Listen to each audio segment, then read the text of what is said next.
இரண்டாவது குறிப்பு 10 வெள்ளி காசு, அதுல 1 காணாமல் போனது. 10 வெள்ளி காசு 1 காணவில்லை, மீதி 9 வெள்ளி காசு மனம் திரும்பின பாவிகளுக்கு அடையாளமாய் சொல்லுகிறார். காணாமல் போன ஒரு பாவி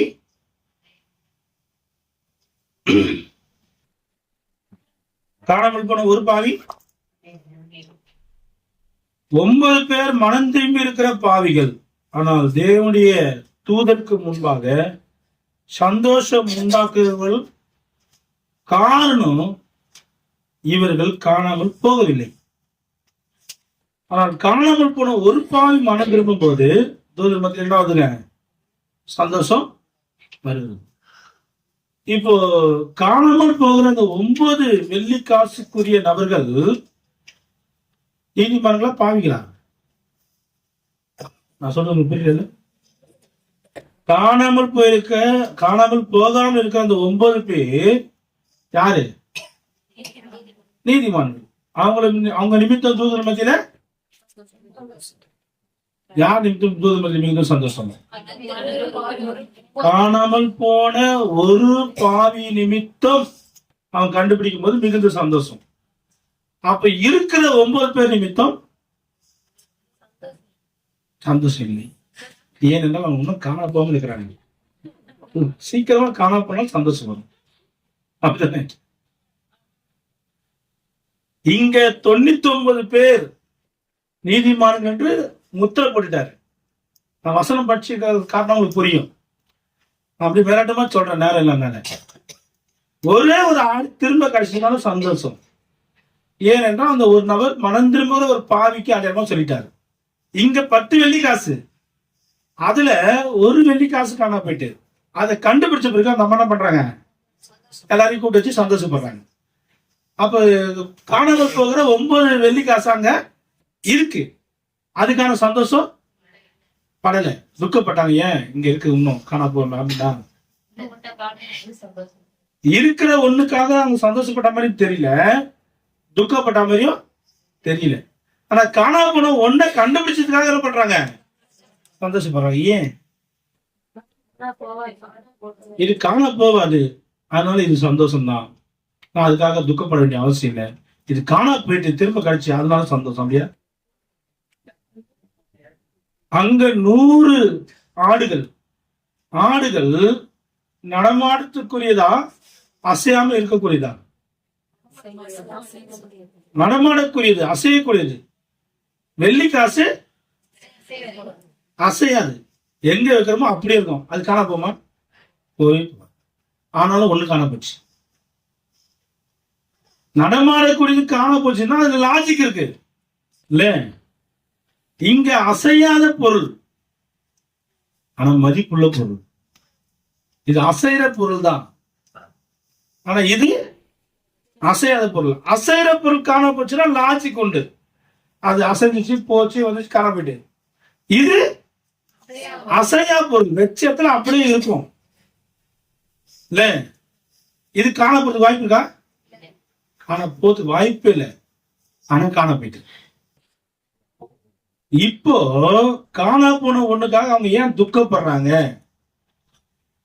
ஏன்னா அது அசையாது, வெச்சத்துல அப்படியே இருக்கும், ஆனா காண போயிட்டு, அதனால துக்கப்படுறாங்க. இப்ப அசையாத அந்த பொருள், அதுவும் வெள்ளி பணம்னா ரொம்ப மதிப்பானது. அசையாதது அதே நேரத்துல மிகவும் மதிப்பானது. வெச்சத்துல அப்படியே இருக்க வேண்டியது காணா போயிட்டு ஒண்ணு. அதனால்தான் மிகுந்த அங்க துக்கம். இங்க வெள்ளி பணத்தை குறிச்சு சொல்றாரா இல்ல வேற யாரை குறிச்சு சொல்றாரா? படிங்க சுந்தர். ஒரு ஸ்திரீ 10 வெள்ளிக்காசை உடையவளாய் இருந்து இல்ல 10 படிங்க. அது போல கண்டுபிடிச்சு அந்த வெள்ளிக்காசுக்காக சந்தோஷப்படுறது போல மனம் திரும்புற ஒரே பாவி நிமித்தம் தேவதூதருக்கு முன்பாக சந்தோஷம் உண்டாக்குது. இப்போ மனம் திரும்புற பாவி குறிச்சு தான் அங்க சொல்றாரு. இப்ப இந்த மனம் திரும்புற பாவி நிமித்தம் தூதர் மத்தியில மிகுந்த சந்தோஷம் வருது.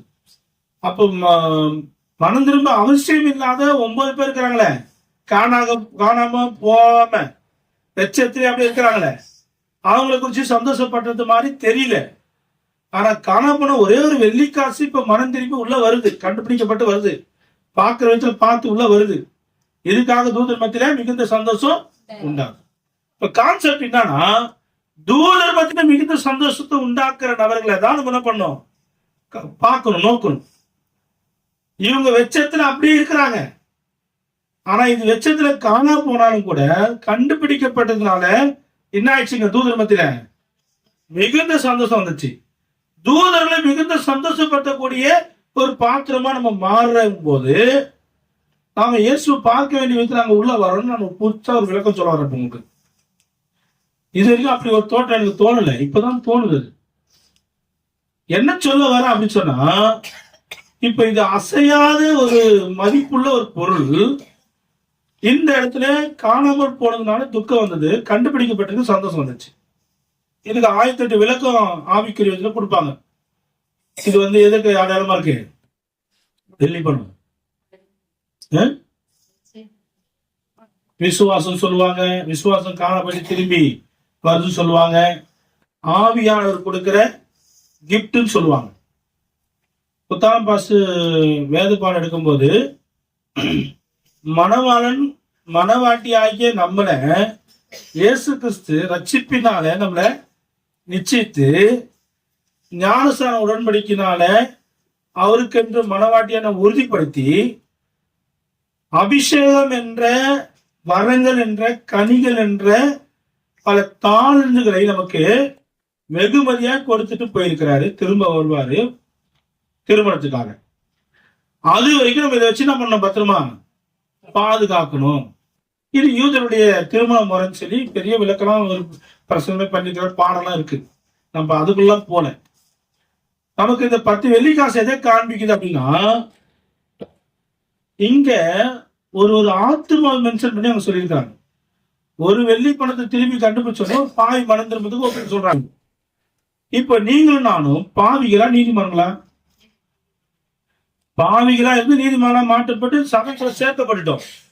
இப்ப மீண்டும் நம்ம வெளியே போயிட்டோம்னு சொன்னா பாவிகளா சித்தரிக்கப்படுறோம். ஆனால் இந்த இடத்துல வெள்ளிப்பணம் என்று சொல்லி அங்க சொல்றதுனால நம்மளை ஆண்டவர் எப்படி பார்க்கிறாரு அப்படின்னு நீங்க கவனிச்சு பார்த்தீங்கன்னா, நமக்கு பல தாளந்துகளை, பல வரங்களை, பல கனிகளை கொடுத்திருக்கிறார். இப்ப இவைகள்லாம் நடமாடக்கூடியதா இல்ல ஒரே இடத்துல அசையாமல் இருக்கக்கூடியதா? ஒரே இடத்துல இருக்கக்கூடிய அசையாத சொத்து. வெள்ளி பணம் வச்சா வச்ச மாதிரி இருக்கும், ஆனா அது என்னதுங்க, மதிப்பானது, அசையாது ஆனா மதிப்பானது. இது தானா காணாமல் போறதுக்கு வாய்ப்பு இல்லை. எங்க வைக்கிறோமோ அது அங்கேதான் இருக்கும், அதுவும் எது போயிடாது. ஆனா அந்த 100 ஆடுகள் எது என்ன பண்ணும், அது தானே காணாம போயிடும். ஏன்னா அது நடந்து போறது, தன் இஷ்டத்துக்கு போறது.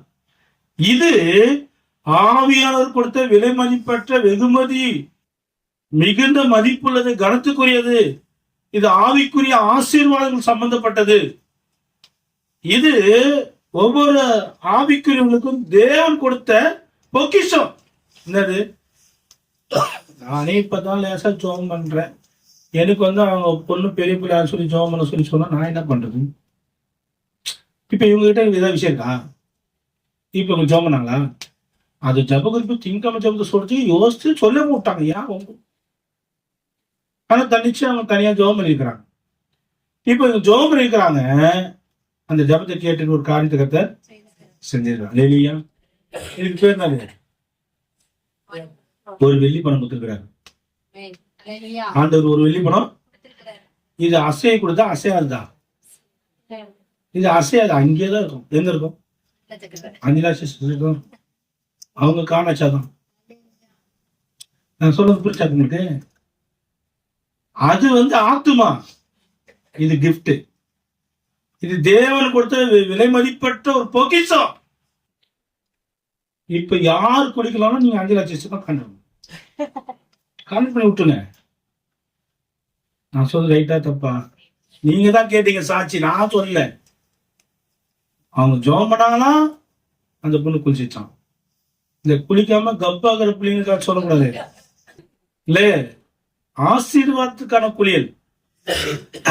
அதுக்கான அந்த பெண்மைக்குரிய ஆசீர்வாத ஒரு பொக்கிஷத்தை அதை செய்ய வைக்கக்கூடிய ஒரு ஆற்றல், ஒரு விலை மதிப்பாற்ற ஒரு கிஃப்ட், ஒரு தாளந்து, ஒரு வல்லமை, ஒரு வரம் 5 லட்சம் ஒண்ணு இருக்கு. மீதி 9 யார்ட் இருக்கு. கம்பெனிகிட்ட மொத்தமா 9 இருக்குமோ? நீங்க வேற கம்பெனி நானே நிறைய பேர் தேடிங்கிறேன், எங்க இருக்குன்னு தெரியாம. தேவ பிள்ளையே, நீ ரட்சிக்கப்பட்ட உடனே ஆண்டவர் உனக்கு ஒரு கிஃப்ட் கொடுக்காம உன்னை ரட்சித்தே இருக்க மாட்டார். நீ கிஃப்ட் இல்லாம நீ தேவ பிள்ளை சொல்றதுக்கு உனக்கு எந்த வாய்ப்பும் கிடையாது. நீனே ஒரு கிஃப்ட் இல்லையா? உன் மேல இயேசு நாமம் இருக்குதா இல்லையா? அந்த நாமத்தை சொன்னா என்ன நடக்கும்? என்ன நடக்கும்? அதே எனக்கு தெரியாது. அந்த நாமே உனக்கு ஒரு அதிசயம்.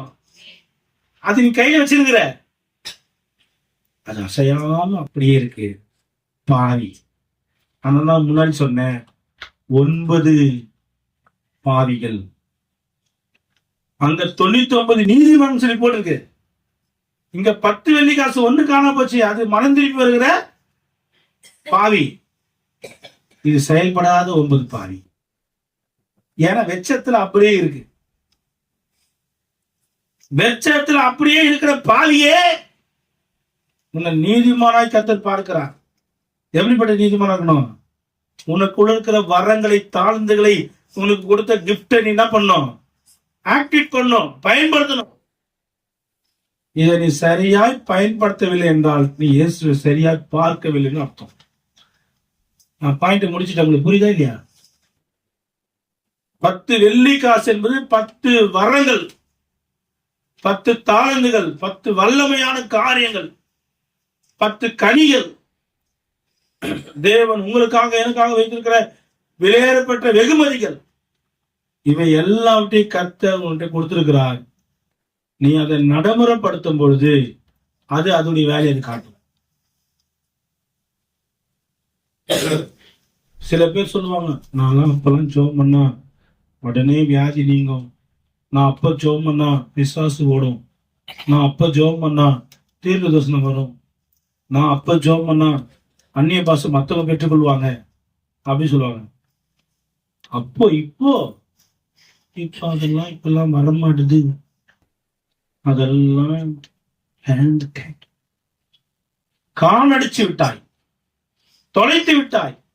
இப்ப தொலைத்து விட்டது அந்த அம்மா என்ன பண்றாங்கன்னா, ரொம்ப ஜாக்கிரதையா என்ன பண்றாங்க, சுத்தமா வீடு ஃபுல்லா பெருக்கி எடுத்து என்ன பண்றாங்க, கண்டுபிடிக்கிற வரைக்கும் ஓய மாட்டாங்க.